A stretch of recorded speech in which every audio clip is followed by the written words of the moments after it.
badukurikiye turabaramukije nongeye gusanga umukozi w'Imana aho yicaye uyu munsi. Umukozi w'Imana murahawe kaze. Muraho amakuru yanyu, Yesu ashimwe. Imana abarinde kandi akomeze kubaha umugisha. Amazina ni Pastor Valeri Isaiah cyangwa Murangira Witije. Ni amazina yawe. Murakoze Pastor, benshi baramaze kubumviriza no kubakurikira ibintu muvuga cyane ukuri ukunda kuvuga gufasha benshi kandi kurabafasha bagahinduka kuko tuzomenya ukuri kudukwiriye. Rero uko abantu tugenda tumenya ukuri niko tugenda tumenya Imana irushiriza. Ariko hari ikibazo nashaka ko tuganira ko kuri uyu munsi. Uyu munsi ni kubera iki mbona itorero ritakimeze nka kera. Uravye nk'imyaka 10 canke 15 itambutse ukuntu itorero ryari rimeze, uyu munsi siko rimeze. Ikibazo cyo ari iki? Urakoze kumbaza neza icyo kibazo ko ni ikibazo kitareba umukristo gusa, ikibazo kireba itorero ryose kandi n'abantu bose muri rusange, n'igihugu cyangwa kimwe n'isi yose. Ariko ndaza kugusubiza mu cyiciro cya mbere, aricyo ndashaka guheraho, urwego rw'abashumba, urwego rw'abarongozi. Ko umwana upfa apfira mu maboko y'umurera kabisa, kandi yapfuye apfa akiri muto. Muri ino minsi ya nyuma abantu benshi ntabwo bazaba bakunda Imana. Rero abantu bari mu itorero, ariko rwa rukundo dushaka kuvuga ko dukunda Imana ntarwo. Turayijyajya mbese. Yes, niko nasubiza. Ariko ubwo ndashaka kubifungura byose. Umwana iyo avuka akora ikintu cyitwa kurira, ariko nubwo burya abarizi, ariko aba yishimye kuko aje ku isi kabisa. Kuko nimba ari ahantu hamunezeza abaje ni ku isi, niko mbyumva. Kuko ahantu mu nda bari ni ahantu tubona ko ari mu mazi, ari ahantu hameze naho nta mucyo uhari, ariko iyo afunguye amaso abona umucyo, yabona akareba papa we, numva ari ahantu heza abaje kurusha aho yari ari mu nda. Numva ngo ahantu hashushe hameze neza, tambeho nta mbeho, ariko ku muntu utinya imbeho. Ariko ahantu ari bubone mama we mu maso ni ahantu heza kabisa. Sinzi nimba wenda uri kubyumva. Rero umwana avuka mu itorero abona umushumba wari mwiza, yareba mama pastor akabona ni mwiza. None uko arushaho kwegera mama pastor n'uburyo arushaho gukura, niho babana tubona yuko umwana aravuka muri sosiyete, ariko yakomeza gukura akamenya ko se wabo atamukunda, adakunda papa we. Akamenya ko tante uwo kwa kanaka ari umurozi, agatangira kwanga ba tante, cyangwa akatangira kumva atagendana nabo. Muri make uko agenda akura niko agenda amenya ukuri, kandi kwa kuri kwinshi reka mvuge ngo ni kubi. Cyangwa ni kwihiza, ni kubi kuri ba bantu bazarimbuka, kuko nicyo kibayica. Ariko kuba kwiza kuri wa muntu ushaka kumenya Imana, kuko ntabwo ndajya kure y'ijambo n'abundi wavuze ngo nibamenya ukuri niko kuzaba batu. Uko umuntu arushaho kumenya Imana, uko umuntu arushaho kumenya pastor we, niko arushaho no kwinjira no kumumenyera. None uko kumumenyera, murabizi umwana akura papa adashobora kumubwira ngo ntujye ahangaha. Ariko yamara gukura yamaze kumenya ubwenge, hahandi papa wamubuza kujya akabari hwa kabisa. Abafite amatsiko yo kumenya ati kuki papa mbuza kugenda, kubera iki papa adashaka kumenya kwa fulani, kuki se kwa kanaka bavuga ko ari umurozi, ngiye ntabwo ndabibona. Reka nigerereyo, akigererayo ugasanga yakundanye na wa mwana waho. Kumbi uko arushaho kwinjira ahantu niko arushaho no gutandukana n'ababyeyi kabisa. ni uko nguko itorero rimeze.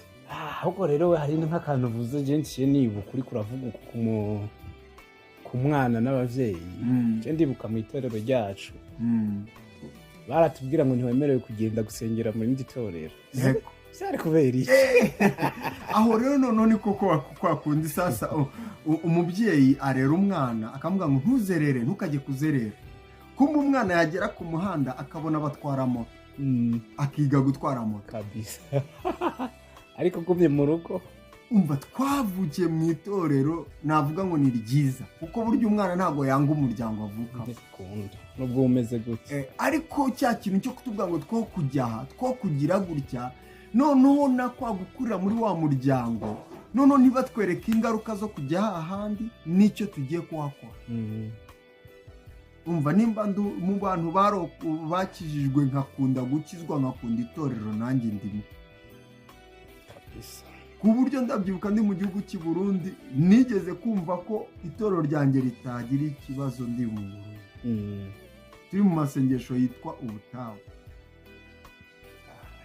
ibaze navuye i Kigali ngiye Bujumbura kubera amasengesho se amasengesho asobanura iki ubutawa nyine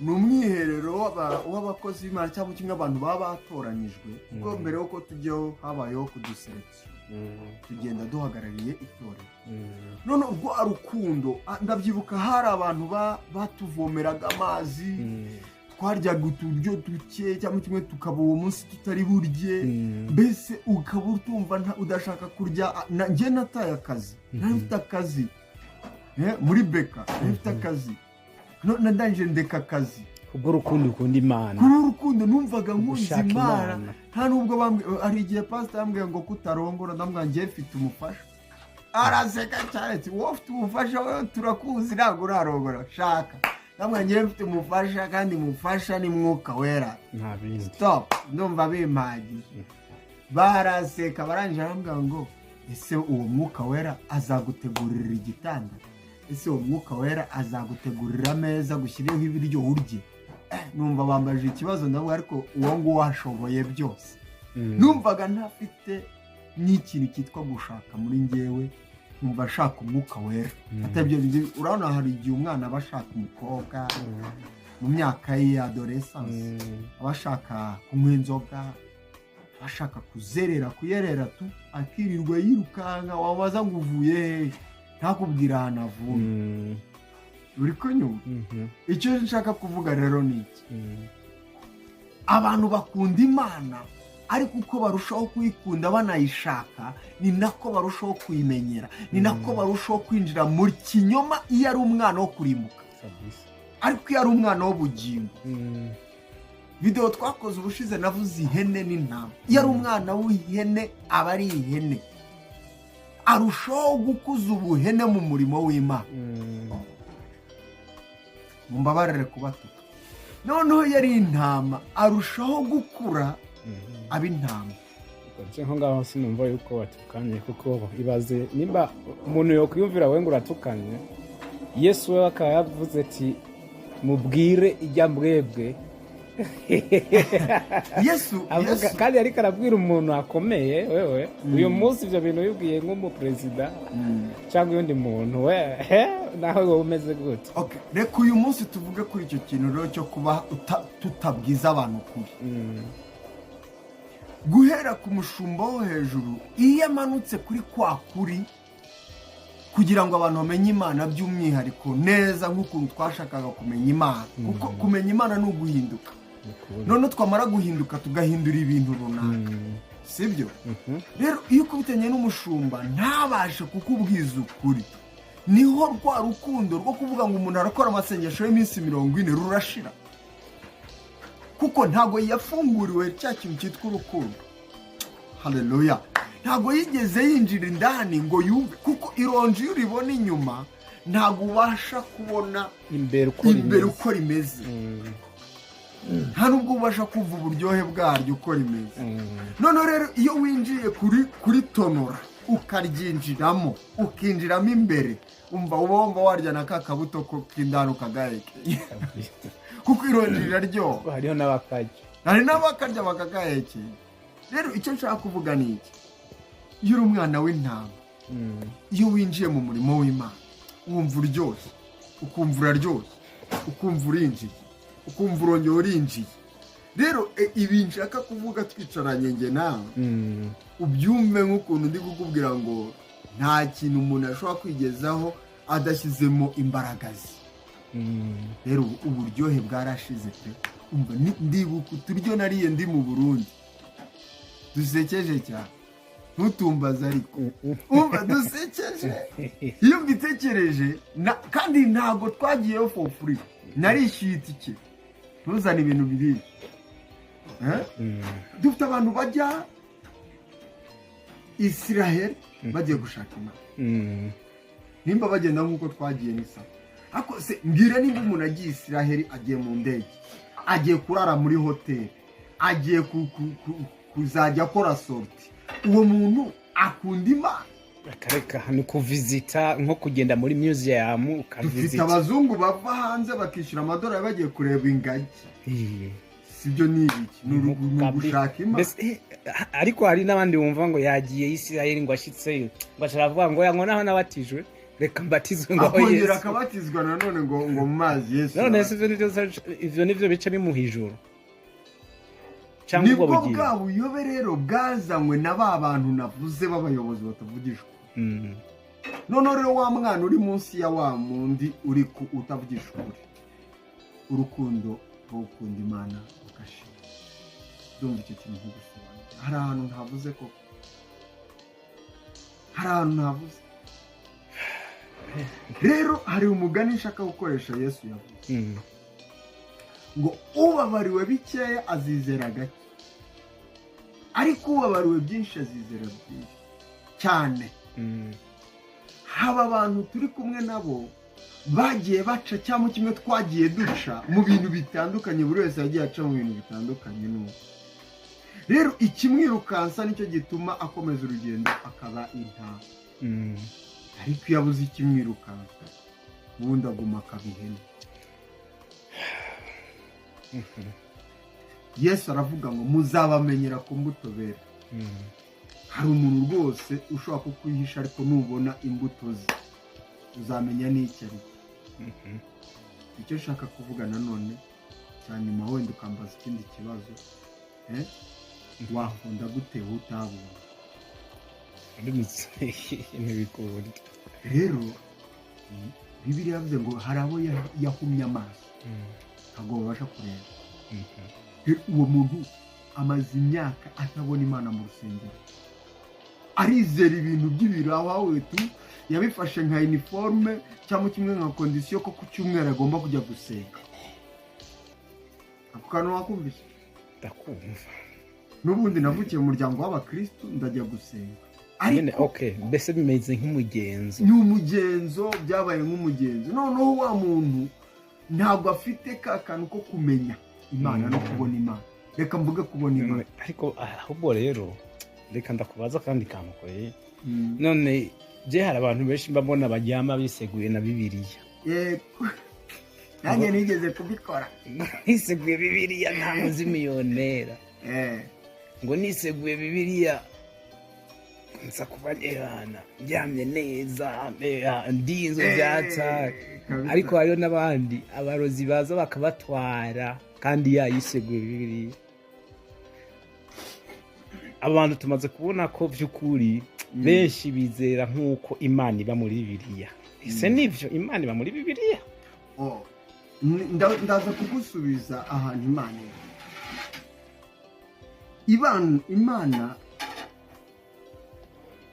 iba mu mwuka.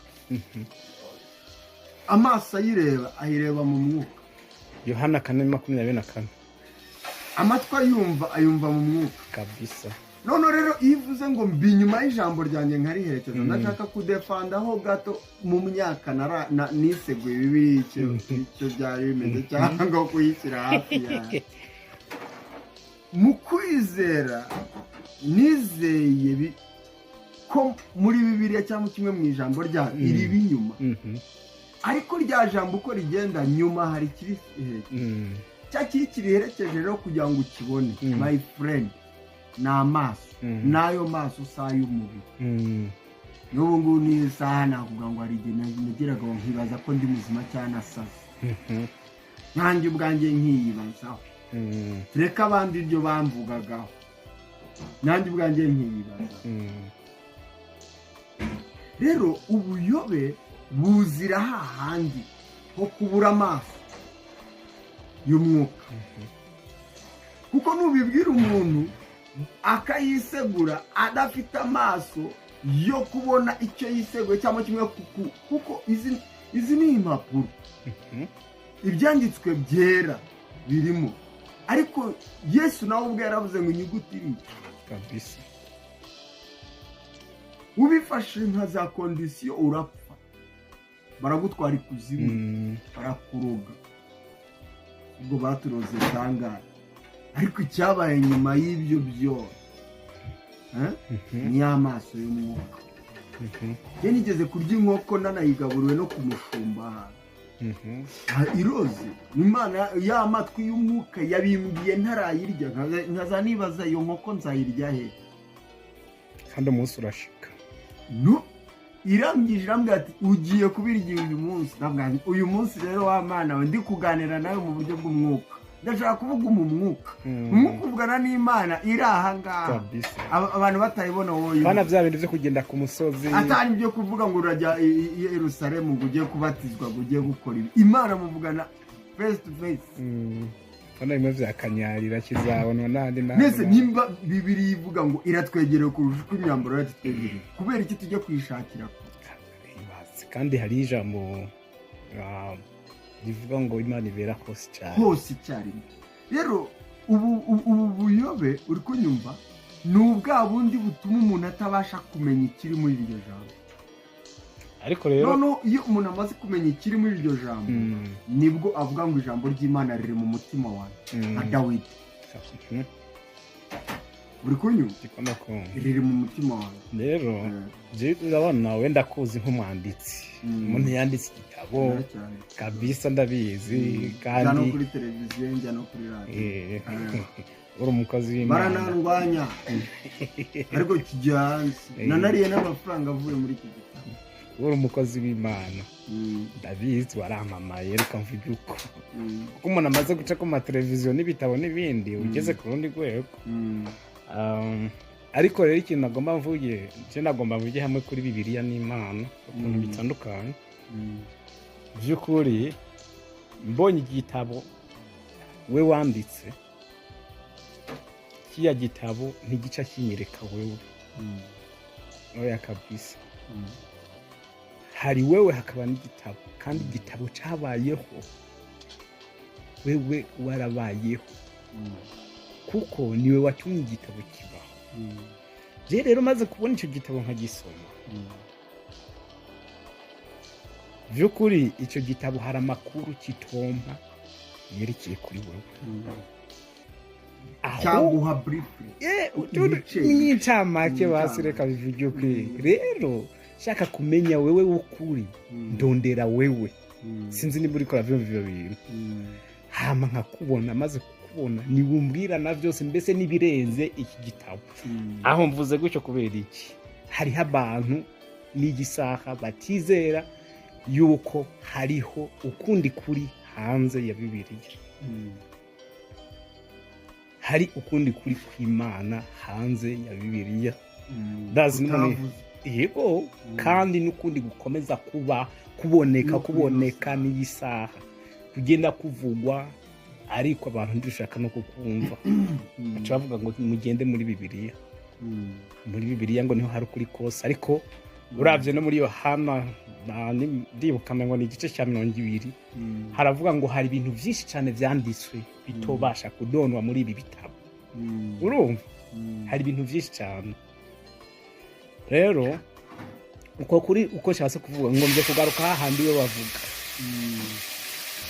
we wavuga bimwe cya Mwuka Wera iyo umuntu afite ubusabane bwiza n'Imana nka kumwe baba bavuga wagenda mu Burundi kurondera Imana, Mwuka Wera aragukontorora akakubwira ukuri kose, kuko ni wazi ukuri kose kuri mu Bibiliya, ukuri hanze ya Bibiliya, ukwejo hazaza, mbese ibihe byose. Ariko rero twe ntidushaka kureka Mwuka w'Imana atuganze, kuko ibyo Mwuka ashaka si byo kamere zacu zishaka, ntabwo ari byo, biri kure, birahabaye. Ariko ari ikintu ushaka kugira ngo usubize aho ngaho. Bibiliya, reka no kujya kuri Bibiliya, ubundi burya ngo umupapa, igitabo cy'imigani kiravuga ngo umumenyera ku magambo avuga, umunyabwenge ukawumenyera ku magambo avuga, ibisubizo avuga, kandi ngo umunyabwenge agira amakenga. Rero iyi Bibiliya ni ubwenge bw'Imana. Hari naho tugaragara, dusoma tukumva ni feelings z'Imana kabisa, tukumva ni ubushake bw'Imana, tukumva ni amategeko y'Imana, kuko turi kubona uko itegeka, uko ibaye, uko ivuga, ni ukumenya uyu witwa Imana uwo ari we. Ariko kumushaka ni ikindi cya kabiri, sinzi niba uri kuri ndabyumva kabisa. Kuko numushaka wamusomye, uraza kwitondera uburyo abayeho n'uburyo ateye n'uburyo avuga, uraza kumumenya, ubashe kubana nawe. Iki rero nicyo cyangiye kuvuga ngo benshi rero birabashobera kubera bizamo ikindi kintu cyitwa Mwuka Wera. Kandi Mwuka Wera ntabwo ari ku bantu bose. Hari ikintu nshaka gukuraho, Mwuka Wera ntabwo ari ku bantu bose. Mwuka w'Imana ari ku bantu bose, ariko Mwuka Wera ntabwo ari ku bantu bose. Kandi Mwuka Wera niwe udusobanurira ngo iby'Imana, ngo azenda ku bya data bibaye, kunyumva yende ku byanjye abibaye. Haleluya. Rero uyu Mwuka Wera atandukanye n'Umwuka w'Imana, kuko ari unique. Umwuka w'Imana ari unique, akora akazi ka Mwuka, ni Imana y'ubwayo. Iri jambo rero ryahumetswe n'Umwuka Wera, n'Umwuka w'Imana, ariko noneho Umwuka Wera ridusobanurira uko ya Mana iri, noneho akaduhuza nayo, ukayibona fizika. Rero niho Yesu yavuze ngo abagenda nijoro barasita. Uri kumva? Rero Bibiliya si Imana, ariko ni ijambo ry'Imana. Ni ukuvuga ngo nikiva muri ya Mana. Imana ni gari, kuko uri mugari David, ariko ijambo ryawe usohoye, ushobora gusohora ijambo rimwe, ariko rikaba ari rya rindi bavuga ngo ni David wari, rigahama, rikagira ubunini, uri kunyumva, noneho rikagerageza kugaragaza David wari, mbese rikamenyekana. ariko ushobora no kuvuga ijambo rimwe rikakwica, rikakumanura hasi, abantu bose akaza baguhitaho bavuga ati ariko kirani uko ni ukuri. Uwiteka Imana tuganze cyane. Icyo nshaka kuvuga ku bintu rero bituma ba bantu bagabanuka, bwa bubyutse bukagabanuka, nuko rya jambo uburyo baryinjiyemo, uri kunyumva, na kwa kundi baryinjiramo barisoma biraza guhabana. Hari uraryinjiramo ayobowe na wa Mwuka Wera kugira ngo yigishwe, kuko Yesu yaravuze ngo Umwuka azabigisha, azanabigisha n'icyo kuvuga. Nimunagera no mu rubanza, nimunagera no mu makuru, azabigisha. Siko bimeze? Rero ikibazo kiriho, hari abarisoma nta wa Mwuka, ese umwuka w'ihene. Abo rwose barahari, narabikubwiye no muri radiyo. Ushobora no kubyarwa, ukabyarwa uri mu muryango w'ihene, nawe uvutse ukaba ihene, n'abazagukomokaho bakaba ihene. Ntabwo ari byo yabivuze. Yohani we yakoresheje ijambo rivuga ngo mw'abana b'inciramo. Ni ukuvuga ngo urubyaro bakomokamo ni urubyaro rw'inzoka. Aho rero kibe hamwe Yesu yavuga ngo murabaso Satani, kuko satani ari we se w'ibinyoma. Se w'ibinyoma kuko umuntu ubeshya n'ubundi n'ukora ibyangwa n'uwiteka iriya nzira yose ahantu biri kukujyana ni kwa kundi pasiteri avuga ashaka ituro ariko nyine ntabwo akubwira ngo urabeshya. Uzi kera tukijya none muri bwabo waba ubyuro none bwabo byutse none turakuza kwagushaka Imana barakurondora umwuka arakurondora akakwemeza iby'ibyaha. Ihane iki ni kimiki umva warakijijwe turagenda turabaramaza aho atiyewe Imana ije no nagaro nakagasukari wiba mu nzu urumva kari gata. Kera rero hari ikintu bigeze kuvuga botanga abahungu bigeze kuba bari kuri stage ndahita b'abamotari baranyavuga ati do sikwa mutipe yakijijwe kubera iki nari ndi kugenda mfite Bibiliya mu ntoki. None barangije baravugana bakiri kuvugana hari umwenzi unanze bavuga ati uriya agiye kuzarongora abakobwa bo mu rusengero agiye kubamara kuko bari bazi ko ariko kazi nakora we bakurarira muri kahise reka tuzi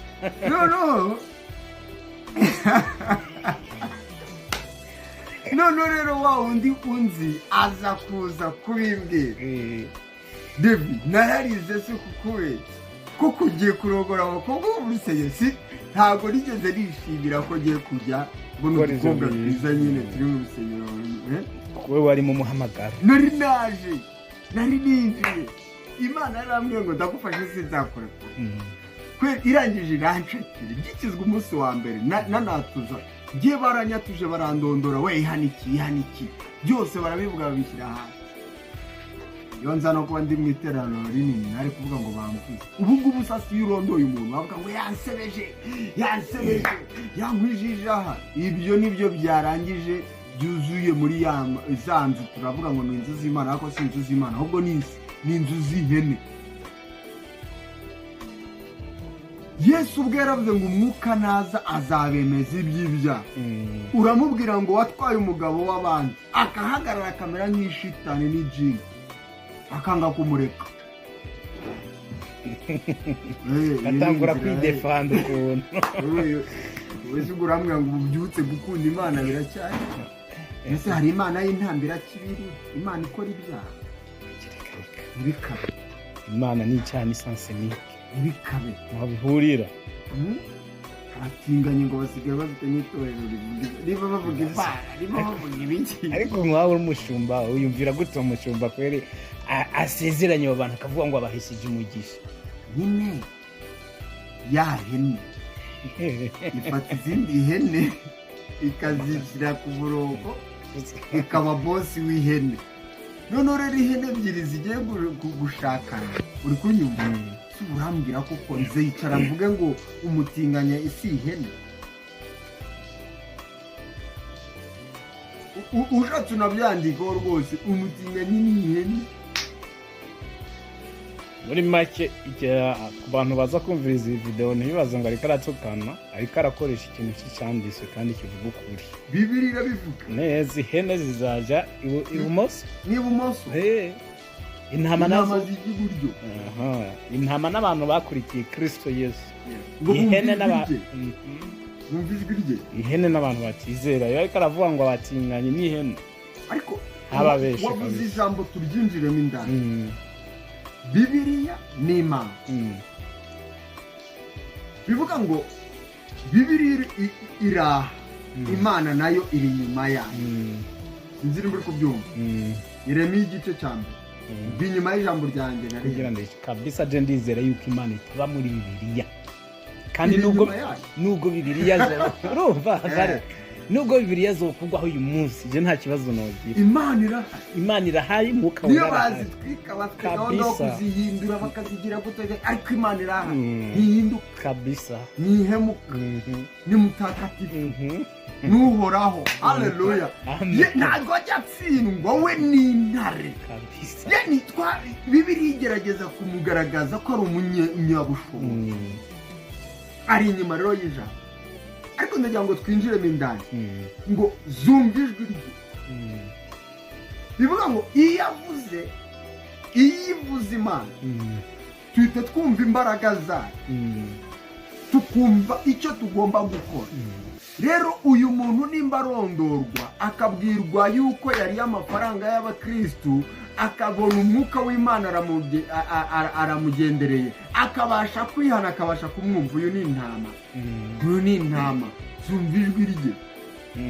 Uyu nguyu azahita ajya mu masengesho yikubita hasi yihana, mbere nk'abamutoza kore rwose avuga ati sinari nkwiriye kuza imbere yawe, ndi umunyabyaha, cyewe ndishinja, ndi kumva kindemereye.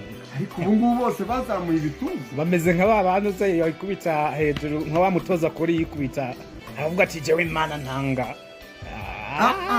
Umutoza kore yaciye bugufi. Babandi bitwa ngo ni abakirisitu, abanjye sindi nkura musambanyi, ye sindi nkura mujuru, ariko undi yaciye bugufi, genda umunyabyaha, sinkwiriye kuza imbere yawe, sinkwiriye kuvuga ijambo ryawe. Noneho baciye Bibiliya rero, nkubwire yuko ibi bintu biri kutugora twese abantu tuvuga ko dukorera Imana. Harimo ijambo muri Bibiliya rivuga ngo uvuga ijambo ry'Imana nabanza ave mu bidatungana kabisa. Mbese nimba ari ihene, nimba waba ari aho ngaho mu gukora ibiki, azabivamo ati nuko azari avuka bwa kabiri, akavuka none ari intama, akavuka ari umwana wo mu rugo, akavuka ari umuntu wanga ikibi. Ariko nimba kamere ye yaranze kwanga ikibi, uyo niyo Yesu yaje, azaza asanga ari ihene. Ikintu mvuze nicyo, nibuka ukuntu nyine muri Yohana 3 ukuntu Yesu yabwiye Nikodemu, kandi Nikodemu umubona hajya na wene urabishije amaso, reka bivuge y'umubiri, abona ari umuntu w'umukozi w'Imana akomeye cyane rwose. Barahari banarya bakamena, kandi mu rusengero harimo abantu bashonje. Ariko rero uyu muntu ushonje azahinduka amenya Imana kubera uyu muntu umenya. Uzi yuko njyewe kera umuntu watumye, mbese hari umushuti wanjye muri icyo gihe cyo gukizwa, aza kujya muri famiye ye, bamuha imyenda. Bamuhaye imyenda, aravuga ati ntabwo namara imyenda yose nyambare yose, reka nshyire Valeri.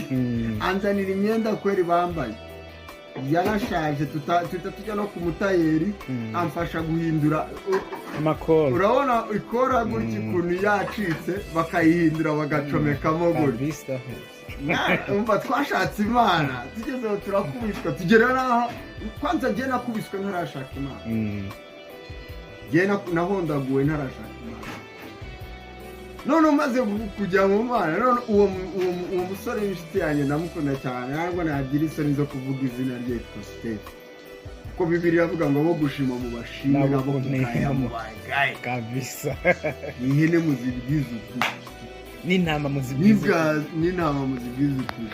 Steve anzana imyenda ndagenda ndayihindura. Noneho kera kabaye, igihe kiza kugera nyine urumva umuntu yagikizwa, hari ukuntu Imana ifungura inzira pe. Niyo waba uri beze, iyo waba uri ihene, Imana irakugirira neza pe. Ndangije ukuntu abonye akazi, mbona ukuntu turaka, ntangira kugura urukweto rushyashya, agashati keza, nyine urumva agakoti rimwe. Steve rero ntiyambaga iruhande, sinamuvaga iruhande. Inshuti yanjye dusenyera amatorero abiri atandukanye, umukristo aza kumbwira ati ariko uko gukizwa noneho byakwinjiye, usiko wowe wamurokorera ndani. Araje avuga ati giye kukubarira rero ubwo nari mfite kagatelefone ka fake, kari yende k'amatushe kameze nk'aka ngaha. Ubu ngubu tuzike tutucunga, ugashyiraho nk'akakangahe cyane, ariko icyo gihe ni kuko nyine nari mfite. Reka rero inoti ziza, hahita haza taci sakumita n'icya agakoti keza. Agakoti keza, koti ya mbere niyo wiguriye cyane, niyo bagwaye. Jewe kuva nabaho umuntu wambaye ikoti n'umwe, reka mubwize ukuri, bajyaga bampanurira ngo Imana iguhaye ikoti, nkaritegereza nkarya kuryigurira. Ariko ijya mbere ikoti wambaye ugikizwa cyane, wari wujyambaye mbere n'ubu utari. Je nta muntu wambaye ikoti. Abantu bavuga ngo batanga ikoti, abantu bakavuga ngo babahaye ikoti pe. jewe Imana yambwira ngo ngwaye ikoti ntaritegereza nabona rititse ngahita ajya kurigura igabura ko Imana yampaye amafaranga akajya kurigura. Rero dufite abarokore abakizwa uri kunyumva badafite urukundo rwo gukunda Imana, ariko njyewe ntabwo mvuga ko amakosa menshi ari ay'abakizwa, ahubwo nabo bakorera icyo bita deliverance, kuko hari abakora deliverance na ba bandi bari gukora deliverance nabo bakeneye deliverance bakibosha, kandi umuntu atanga icyo afise nyine nimba ihene aratanga umwuka we kabisa. ese urambwira ko umwana uzavukira aho ngaho muri ya muryango w'ihene ayizabi, ni ibintu biteye ubwoba. Icyo nshaka rero kuvuga ndashaka kuvuga ngo abantu bashaka Imana nk'uko abantu bayishakaga kera. Twaraye kanyarira jewe na Ezira na Daniel, ubwo mbese udufasha twe twagiye tujyayo turarayo burajya mpaka mu gitondo. Na za leta ariko zagiye zizana ibibazo, buriya leta turagize ari ibibazo, ubwo abantu bagiye gusenga ku wiki bakabafata nyine sinzi ibyo bagenderaho bya leta, ariko umutekano wa buri wese. Ariko Valeri nawe ntiwavuga nawe ngo ugiye gusenga ukamara indwi, icyumweru kimwe, bibiri hariya uri umugore, ariko uvuga ku kantu kubwe Imana irakoze no kukazana. None wumbwira gute uri umukozi w'Imana? Yego, ni gute wumbwira wowe umugore avuye mu rugo abwiye umugabo wiwe agiye gusenga hana kamara y'ibyumweru bibiri, genda akubwira arara ku musozi, nakubwira ngo uretse n'ibyumweru n'umwaka azapfa, umwe ajye mu ijuru ndajya kuzimu, kubera ko Yesu yabivuze.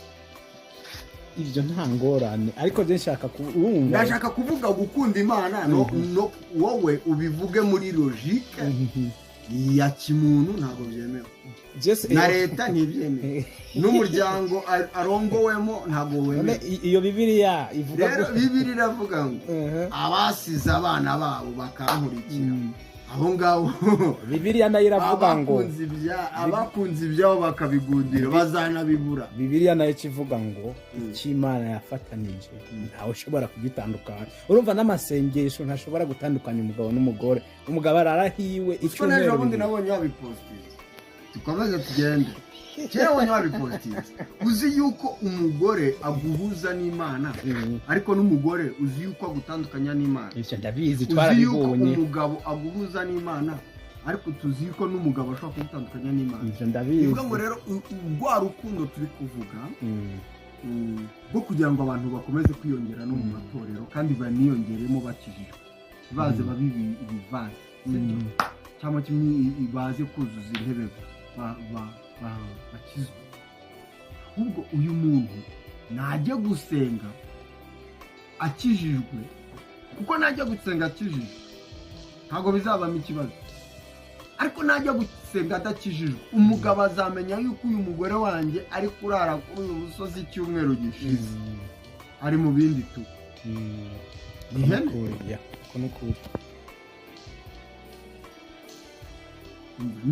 niba jaka bazanyange bashaka bazanyange. Nujya gusenga wasenga bimeze gute, ariko udakijije, umugabo wawe akuzi undi muco, umugore wawe akuzi undi muco, rwose uzajya ukubita ingoma urusaku, ariko nyuma sha byose bizajya kuhagaragara. Hari ukutumvikana ariko udafite amakuru. Noneho mugerageza kubicoca ubwo twinjiye mu nyigisho z'abashakanye, ariko ntabwo nshaka kwinjira aho ariko mu gushaka Imana twabonye ko harimo gukunda Imana. Mbese icyo gihe tuzi Burundi harimo abagore bafite abagabo, harimo abagabo bafite abagore, kandi abagabo babo barishoboka kabisa, babizi, banabishyuriye amatike. Uri kunyuma mvaga twashakaga Imana. Njye nabasize mbwiye boss wanjye ko ngiye gusenga. Ubonye akazi urakamara n'amezi 5, yari yamyemerera urushya, ariko none ngiye kugenda arangira ambwira ati ubonye akazi urakamaraho n'igihe kibi ugiye gusenga uzagaruka ryari na mwango simbizi yarandebye agaciye umuntu n'umusazi arangije avugana n'undi wari wamundangiye ku kazi muri beka nguriya ni umujinga yani igiciro yagaye gusa nta bwenge ugira uri kumva rero ngo ijambo ry'umusaraba uwarimbuka ingufu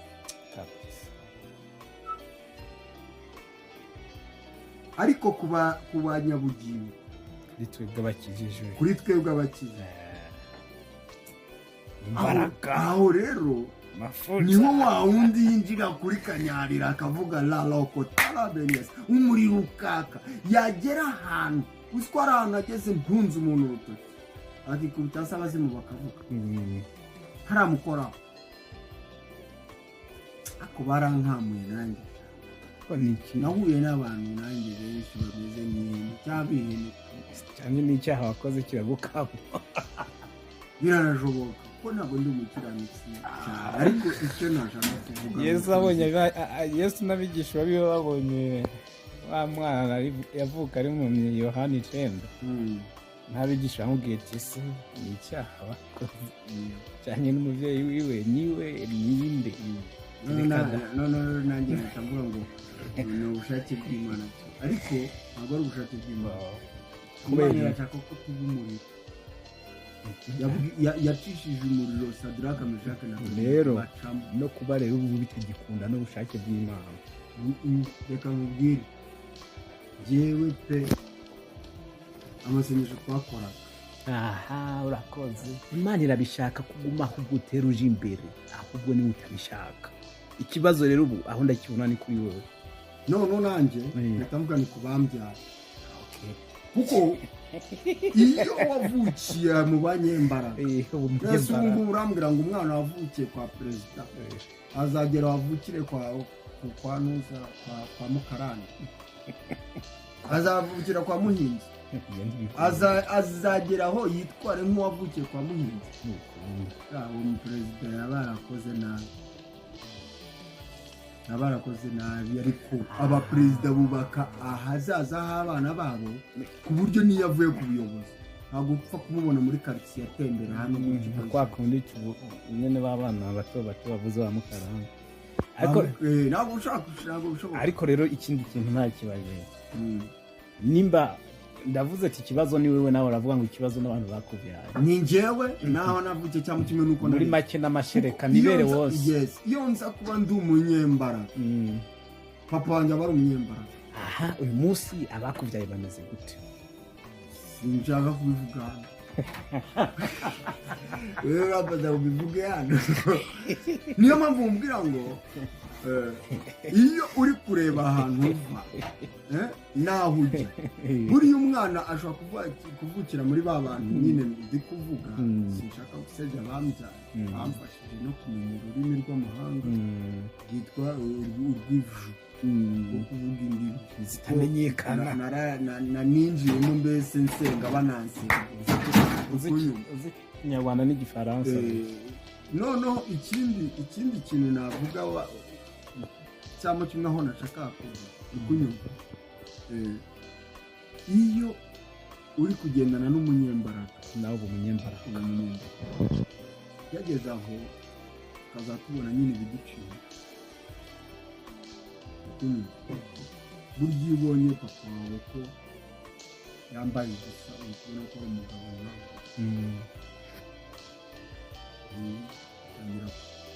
ubona yuko nyine ntacyo kurusha aho niho nkubwira ngo wowe si ihene Imana ibaho umugisha ariko ibaha imbaraga basubire ku besi dusubire ku gicaniro kurufata kuko ndakubwiza ukuri nimba ari abantu bakoreshejwe ibikomeye nabo ngabo kugira ngo banambatire aya abantu b'abagabo abantu bafite imbaraga kabisa Imana ibasubize n'izindi mbaraga noneho habatizwe n'abandi barenze ngewe noneho izo mbaraga nizigaruka nanjye wavutse kuri bo nanjye nzagira imbaraga uzi impamvu mbikubwiye twavuze ku mwana wa perezida nyine umwana wa perezida iyo perezida avuye ku butegetsi wa mwana ashobora kubona ko imbaraga za papa we zishize sibyo noneho bwa butegetsi nyuma y'iminsi ngahe bwazongera bugafata ubwo ndavuga Afurika kuko niho biha ubuyobozi ko bashaka uri kunyumva wa mwana yitongera akagira imbaraga z'umwana wa perezida i Burundi hari umugabo bamwitande yabayeho ubuyobozi ageze aho araburekuye kabisa batora undi bajyaho nyuma y'igihe wa undi batoye abavuyeho abasubiyeho yitwa ndi yari n'umusirikare nzi kabisa yitwa ndi ni n'umusaza kabisa yanaguye no mu gihugu ari umuyobozi nimba ari uw'umuryango mu bihugu bya Afurika cyangwa ni buyoya yavuye ku butegetsi kangahe asubiraho afite nkeka ntaye bwana avuke jewe ndacyari umwana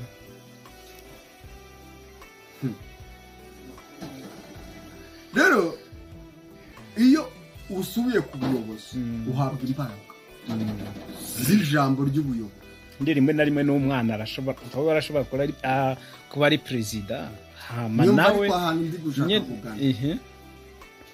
iyo umwana asubiye kwa papa we Yesu yakoresheje ijambo ry'umugani w'ikiraro iyo umwana asubiye kwa papa we ahabwa impeta agahabwa ikanzu aba ari umwana mu n'ikamba bakabaga ikimasa bagaserebura bakavuga ati ntimumurebe nk'umukozi wanyu ntimumurebe nk'uwaje yambaye ubusa ntimumurebe nk'umusambanyi ntimumurebe nk'ibiki n'ibiki ibya kera biribagirana ugasubirana identite y'umwana mu rugo siko bimeze rero niho nsaba Imana yongera imbaraga mu bantu uri kunyumva kwanza reka mvuga abantu bongere basubire kwa papa bongere bace bugufi bongere bavuge ati rwose sinkwiriye kuba umwana nkwiriye guca bugufi nkaba umugaragu nkongera nkiga kukuba umugaragu yubaha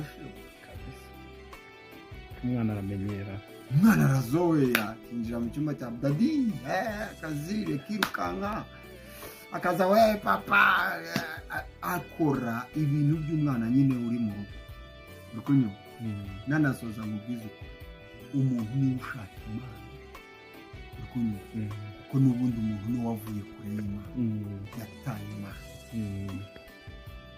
igitabo cyitaye aho nanjye rero ikindi cyamvuga cy'umuntu uba akwiye gushaka Imana kuko umuntu iyo ashatse Imana nizo nyungu ziwe yego tureka abashumba kabisa tureka abahanuzi uzi ibintu bakoze twavuze abashumba ariko ubwo simvuze abahanuzi bakoze ibintu byinshi bibi bishe izina reka tureka abahanuzi tuvuge babandi bakora deliverance biyita abahanuzi bakita n'abashumba bakita abapote bakita hariho umuntu wanga usanga yitwa ngo bishop apotre profete bla bla bla amazina akabandanya ibyo bintu basi iyo yiyita mensi benshi bari basohotse reka nkubwire rero tugise umunsi tuzaba turi mu muriro turi gushya ntabwo nzakubwira David ndi gushya buri wese azabataka buri wese ari gutaka rero buri muntu ashaka uko ayibona n'amaso ubwo azaba azi iryo jambo kuko rya jambo niryinjira mu mutima wawe ngo rizakurinda gukora kandi numenye Imana yawe uzamenye ubaye nk'ukuntu Dawidi yavuze ngo Salomo mwana we umenye Imana Yesu ubwo noneho turaba dusubiye kuri ba bandi batubyaye kuko batubwirije kureka icyaha no gukira uyu munsi turi turakeneye kurangiza bwiza bwa Yesu Kristo ubwo hari amaviza amazina n'ibindi umugore mwiza uza abagore bampanuriye umuzungu bamanurira umunyakenya bamanurira umunyarwanda bamanurira Yesu nigeze no kubera ukuntu bari barancangacanze mbona nanjye narongoye umushinwa ariko mani twebwe kwa kuntu tutaramenya nyine tudashaka kumenya Imana cyane rwose turabaza imigenderanire nyine kugira n'Imana nk'iyanje nawe kuvuga ngo ubundi ni bibiri kabisa ya migenderanire Adamu yari afise n'Imana atarakora icyaha yaje niyo nshaka kugira none hari undi mugabo bibiri ivuga witwa Enoka barakunda sigira ibikuvuga barabagenzi ukirundi bavuga best friend mu cyongereza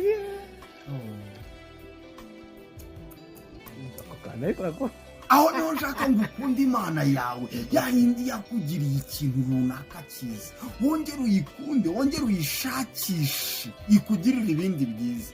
Ibaze rero noneho ngo Enoke ngo kubera ukuntu bakundana ngo yaragiye noneho yanga kuruka rwa rukundo wowe wavuga ngo umugore ngo aragenda ngo agasenga icyumweru Enoke yaragiye burundu na n'ubu ntaraza.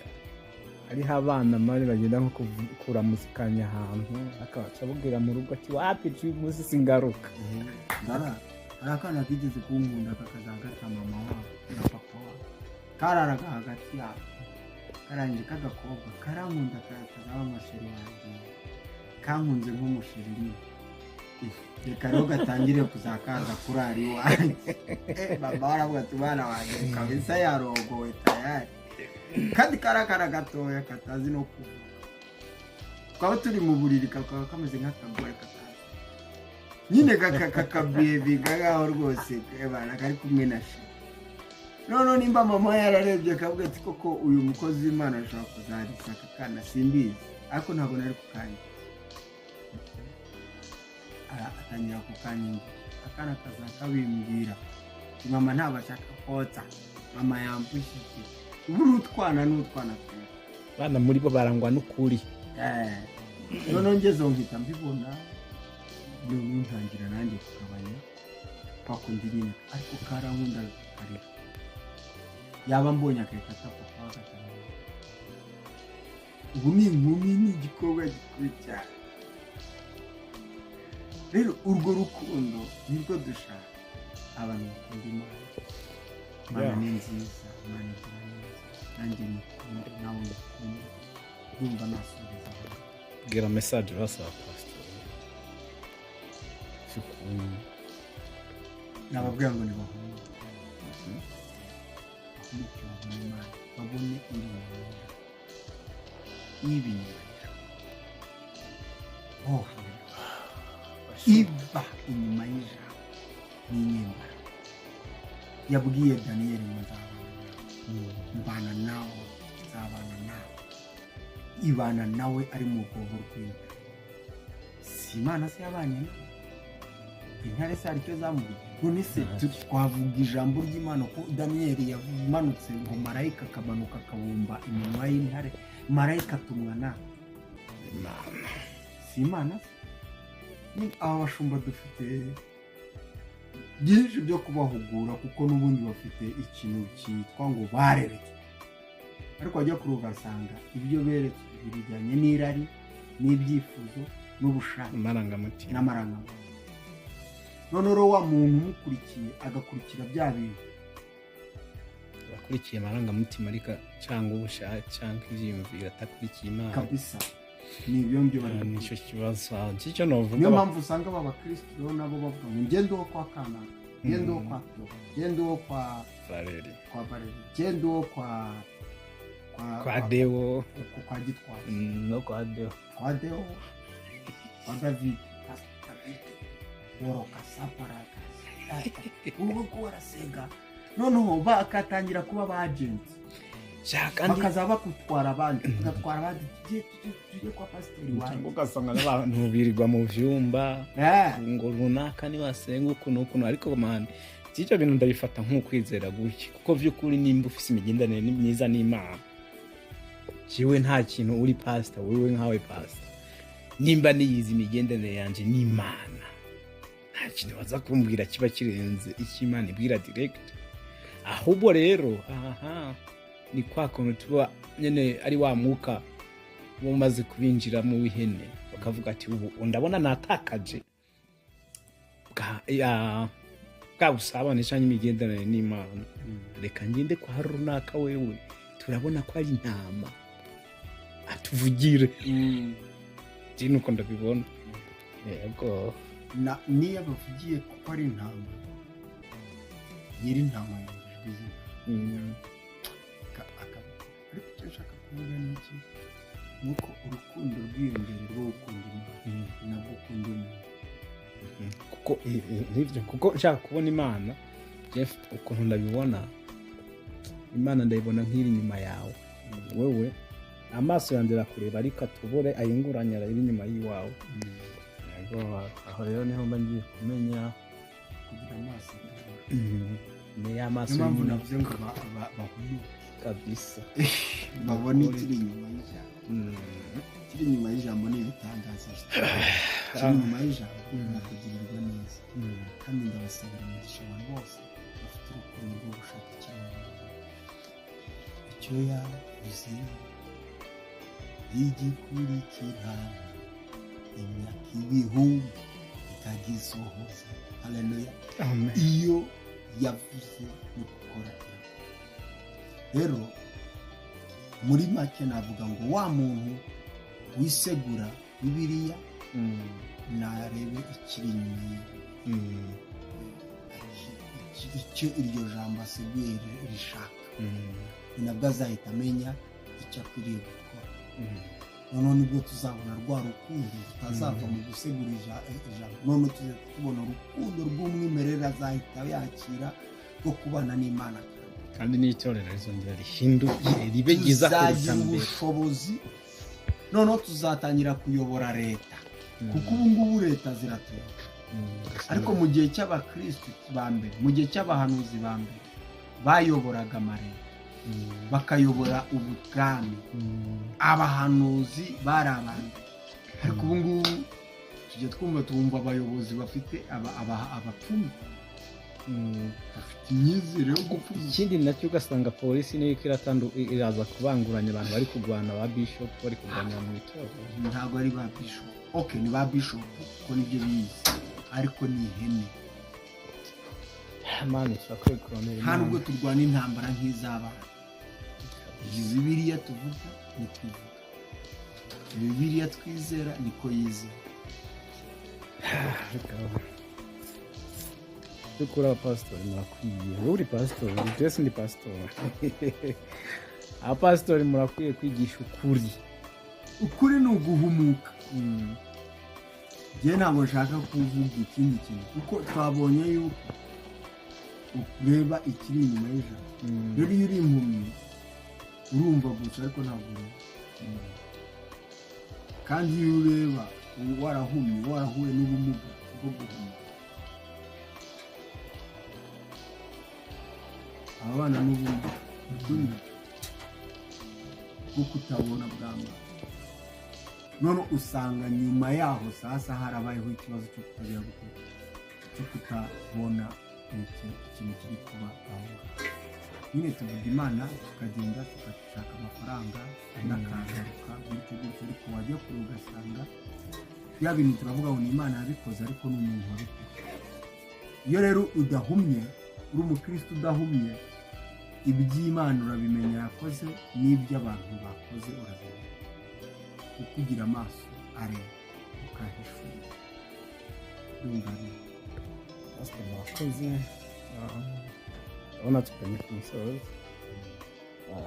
Ndazi hari abantu baraba video ugasanga baje kwigaho amakomenti, abantu nibana ngo ntibanatanguye basenga, kuko abantu baraba udukosa niba usanga amatwi yabo bari sharp kabisa, yumva cyane amaso yabo ari karabona. Ariko nagira mvuge yuko twega ibintu tubikora ngo tukopiye abantu cyane ngo tumere nk'abandi uko bakora, ngo tuzane bya bitara byo kugira iki, byo go projector, ibintu byinshi cyane, ama micro n'ibindi cyiza, nuko ijwi risohoka kandi ukabyumva kumva uje umukozi w'Imana ariko aravuga kabisa. Kuko ivyo byose uri hene ajya amatara ntiyoguhindura ijambo niryo rizoguhindura. Rero uko tubikora ni uko tuba tuyobowe nyine uko nyine. We ntuzokwite kuri video ngo isa nabi, uzite ku majambo. Rero mushumba, mbere yuko dusoza dusenge amagambo make, dusengera abantu bazobona iyi video bazigiye guhindura benshi. Twizere Imana dusenge. Uwiteka Mana, uri Imana nziza, uri Imana ishobora byose. N'uwavuye mu gitondo iwe akajya gucukura wese yakoze akazi kandi hari aho yagejeje. Natwe icyo dukoze gifite aho gitangiriye, gifite n'aho kirangiriye. Databura tugaragaze umusaruro, ariko Mana mbere yuko usabira abandi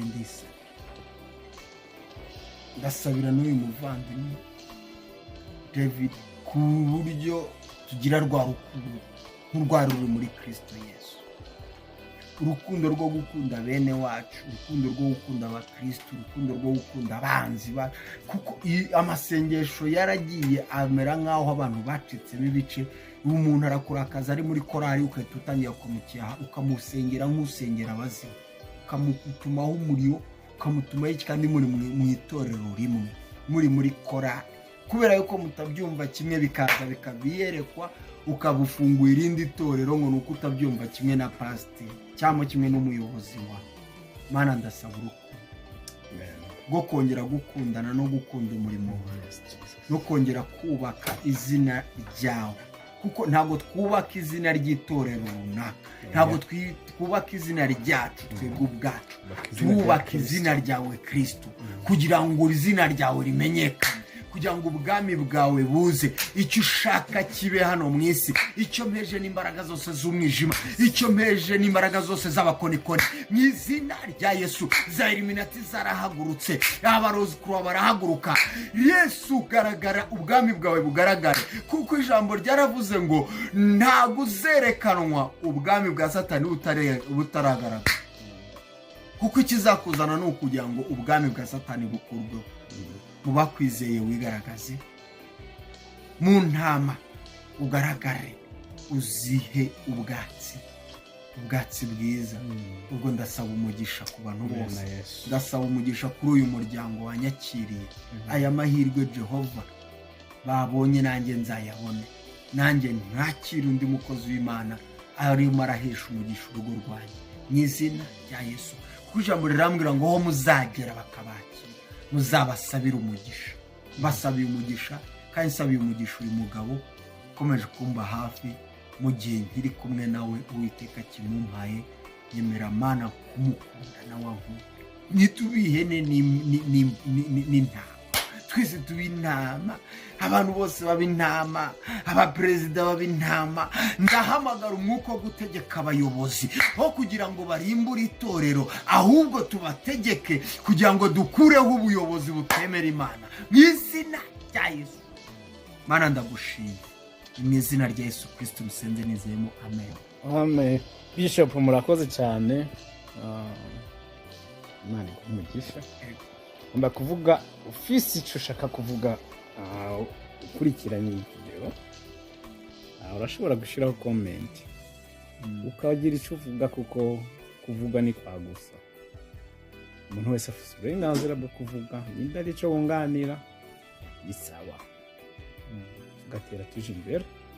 Sinzi rero urashobora gusiga nimero yawe, umuntu yifuza gusengerwa ukamusengera. Ndazi urimo umwuka w'intama, kandi ndazi umaze gufasha benshi by'ukuri, n'abandi bubafasha. Bashobora gutanga nimero yawe aho gutora. Nimero yo mu Rwanda ni uguteranya 250 788 69 22 80. Iyo ni nayo iri ku WhatsApp. Indi yo guteranya 254 7 45 33 95 62 kandi mukundana.